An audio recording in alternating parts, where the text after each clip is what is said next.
Cartels. If you can't beat them, join him. During El Chapo's reign as a cartel leader, he's made over $12 billion.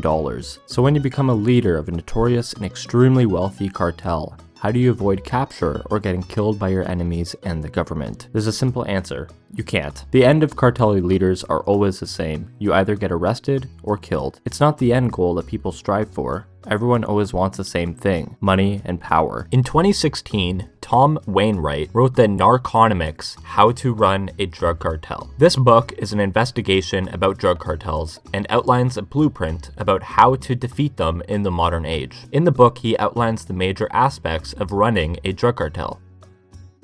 Cartels around the world, especially Mexico, focus on dominant drugs that have a huge demand in the US. This includes cocaine, heroin, meth, fentanyl, cannabis, and MDMA. As a cartel leader, you have to find a reliable supplier for your drug empire. A supply chain is one of the most important aspects of your drug cartel. You have to gain supplies and produce your drug of choice in a timely but also efficient manner. Drugs such as cocaine require a humid environment to grow the key ingredient, cocoa leaves. Cocaine is derived from the cocoa plant, which is mainly found in South America, but mostly Peru and Bolivia. Workers have to go through a vigorous recipe in order to produce this highly addictive substance. Number 1, they have to harvest the leaves. Number 2, they soak these leaves in gasoline. Number 3, they drain the gasoline. Number 4, they produce the cocaine base. This should be dried. Number 5, this dried substance is then turned into a solvent. Number 6, once the excess solvents are removed, it is dried into bricks, which can be sold as powder. These plants are usually found in small villages to keep it far away from authorities. Such villages are usually about 5,000 people in population size. However, more addictive drugs such as fentanyl are shipped to the cartels from other countries such as China. China plays a huge role in the illegal substance market, especially in Mexico. Many Chinese companies that are linked to fentanyl production have been blacklisted from the US and other governments around the world. However, China disputes these claims and blame the production on the US. Farmers of these leaves are celebrated in some countries, especially in Peru, where the president Evo Morales even brought some cocoa leaves to the UN to call for an appeal for international convictions against the cocoa plant.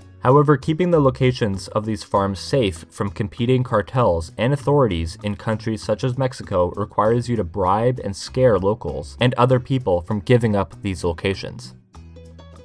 Competition in the drug market is always fluctuating, with different cartels gaining and losing power rapidly. Currently, the Sinaloa cartel has control over the most territory in Mexico, including most of the border with the US and access to the Pacific Ocean. This allows you to transport very easily to the US through tunnels and boats. As a drug leader, you have to gain territory that will allow you to access your market easily. Access to the US border or the ocean is required. If you try to leave Mexico with a shipment heading towards the US and you don't have access to any reasonable exit point, you risk the plane or car getting shot down by either the US or Mexican authorities, or other cartels that don't want you to compete with their territories. If you want territory in Mexico, one of the only ways to do this is through war. Cartel war is extremely dangerous as they reside to any means necessary to keep or gain their territory. An estimated 10,000 to 20,000 cartel members die each year, with almost all deaths related to turf war or indirectly territory related. Keeping your cartel members armed to the teeth and securing your territory is one of the most important aspects of your gang. You may also have to bribe government officials to keep your territory safe and to keep authorities from entering key aspects of your cartel, such as the farms that grow the cocoa plant or ports where the Chinese deliver your fentanyl. This is another aspect of El Chapo's empire that he was very good at, which was bribing local police to look the other way when delivering shipments across Mexico. Another approach to keeping your territory is to work with other cartels. This collusion will allow you to import your profits and dominate the drug trade. However, Mexican cartels have struggled with this and remain to go to war with each other in order to fortify their territory or to expand it.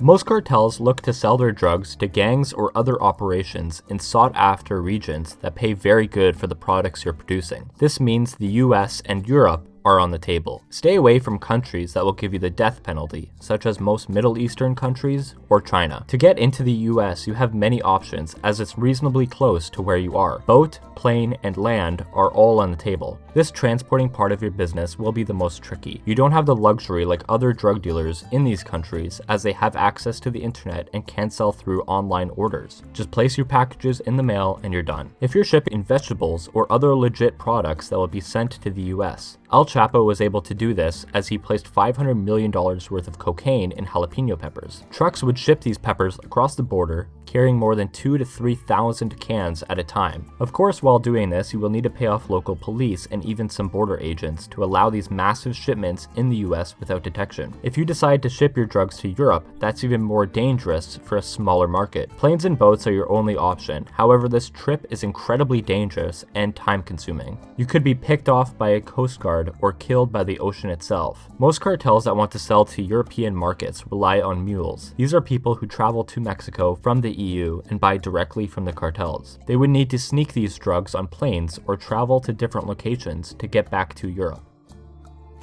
There are two main threats for drug cartels in the modern day: simply being attacked by other cartels that are constantly competing for extra territory and countries legalizing wanted products.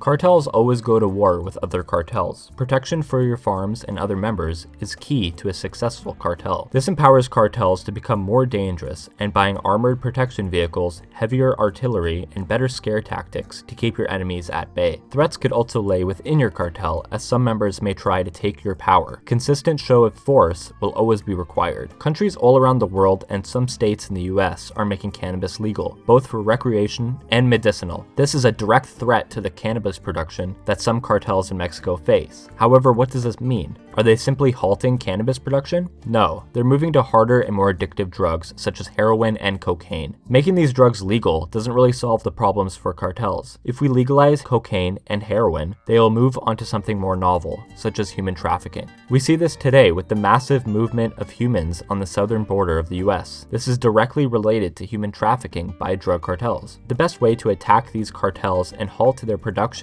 is to cut off their money supply. Make moving money from buyers in the US to Mexico extremely difficult. And that is a very simple way of how to become a drug lord.